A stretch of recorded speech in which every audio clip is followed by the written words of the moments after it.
Baik, Assalamualaikum warahmatullahi wabarakatuh. Kita bertemu kembali. Kali ini temanya cukup unik yaitu landmark dan identitas suatu daerah. Oke, tentunya landmark ini menjadi sebuah apa ya istilahnya sebuah identitas khusus ini ya.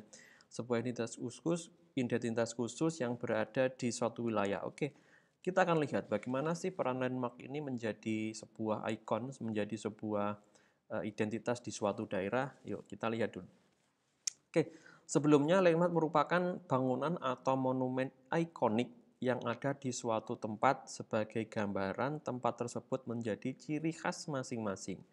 Tentunya Indonesia sendiri punya beberapa kota dengan landmark tertentu. Oke, ada kata kunci di sini yaitu ciri khas masing-masing dan kota-kota tertentu. Oke, jadi teman-teman nanti akan melihat dan coba nanti teman-teman selagi kita melihat apa materi ini ya, teman-teman berpikir kembali, oh ya saya berada di kota A, kota B, kota C, yang kemudian kota itu mempunyai ciri khas tertentu. Nah, nanti coba teman-teman komen di bawah punya tinggal di kota mana sih, ikonnya apa aja sih, gitu. Oke.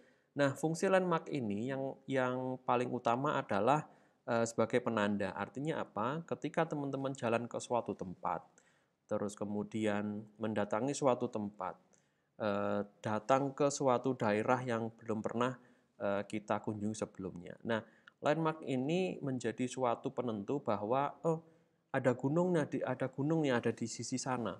Oh ada bukit di sisi sana. Oh ada bangunan tertentunya ada di sini. Nah, bentuk landmark ini bisa bermacam-macam. Artinya tidak harus berupa bangunan buatan manusia, tetapi bisa berbentuk seperti gunung, bukit, sungai, ataupun danau, dan sebagainya. Tetapi dalam perkembangannya memang kemajuan teknologi dan kemajuan arsitektur global itu menjadikan daerah-daerah yang biasanya datar, wah ini tidak ada penandanya nih, oke kami akan buat nih patung contohnya. Patung, alur jalan, bahkan pohon yang ditata tertentu itu juga menjadi landmark atau penanda yang menjadikan sebuah identitas dari suatu tempat. Nah, fungsi landmark ini adalah untuk mempermudah manusia dalam mengenali, oh saya berada di titik A, titik B, titik C. Oh saya berada di ada tulisan ini dan saya akan selfie di belakang atau di depannya. Ya. Ini menjadi identitas khusus ini. Artinya apa? Teman-teman jika datang ke suatu daerah, suatu lokasi dengan apa ya istilahnya bentuk tertentu atau identitas tertentu, kemudian mengunggahnya menjadi reels atau menjadi postingan di Instagram contohnya, itu menjadikan wah ini ternyata kita sudah berada di tempat ini nih, menjadi jejak digital tertentu ya, begitu. Nah, ada lagi yang menjadi hierarki satu wilayah. Maksudnya apa sih? Nah, hierarki suatu wilayah ini adalah apa ya istilahnya identitas utama yang ada di kota tersebut akan membawa identitas-identitas baru di dalamnya atau identitas sub identitas yang lain ataupun identitas yang ada di bawahnya di dalamnya itu menjadi ikut di dalamnya.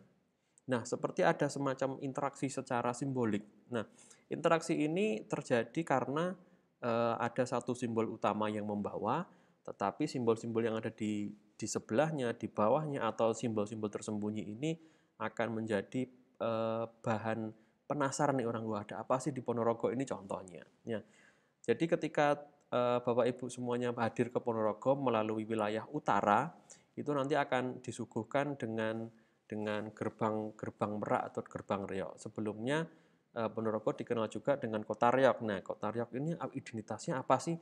Landmarknya apa saja sih? Nah, landmarknya adalah patung macan yang ada di alun-alun, terus kemudian membawa patung-patung tokoh-tokoh Riau yang ada di setiap perempatan. Nah, itu adalah sub identitas atau sub hierarki dari suatu wilayah dalam bentuk landmark. Nah, tentunya identitas inilah semakin menggugah dan menguatkan kita akan kecintaan suatu wilayah. Oke. Nah, Adanya landmark ini yang pertama adalah sebagai penunjuk arah. Nah, menunjukkan arah apa ini? Oh, Merapi itu ada di sisi utaranya Jogja ya. Oh, berarti kalau kita jalan mau ke Malioboro dari Parangtritis lurus saja ke utara. Artinya apa? Ada penanda gunung yang gede banget, yang itu bisa dilihat sampai beberapa puluh bahkan hampir ratus kilo itu masih bisa terlihat. Nah, acuan inilah yang menjadikan apa ya istilahnya, oh saya mau ke sana, saya mau ke arah utara. Nah, itu yang paling mudah dilihatnya.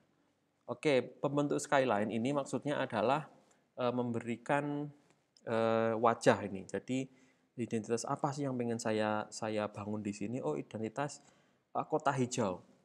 Oh, saya memberikan kesan artistik nih di sudut suatu kota dengan ciri khas bangunan tertentu. Nah, salah satunya adalah yang ada di Ponorogo ini, gedung lantai 8 merupakan satu-satunya gedung tertinggi di Ponorogo yang difungsikan sebagai gedung pemerintahan sekaligus landmark di kota Ponorogo. Artinya gedung lantai 8 ini akan bisa terlihat dari kejauhan. Oh, ternyata pusat kotanya ada di sana, di sebelah alun-alun. Nah, contohnya seperti itu. Nah, contoh landmark ini kita akan ambil beberapa sampel yang unik aja, sampel yang apa ya istilahnya sudah menjadi trademark ya. Seperti Monas, Monumen Nasional di Jakarta ini. Dibangun 17 Agustus 1961. Nah, ini ya identitasnya Indonesia ya ini, kota Jakarta ya salah satunya adalah ini.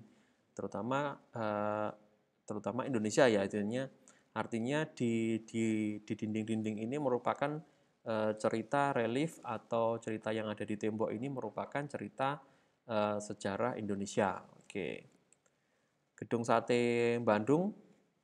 Nah, gedung sate ini semua gedung mempunyai makna tersendiri ya. Nah, ini juga menjadi pusat kota sebagai kantor pusat provinsi di Jawa Barat ini.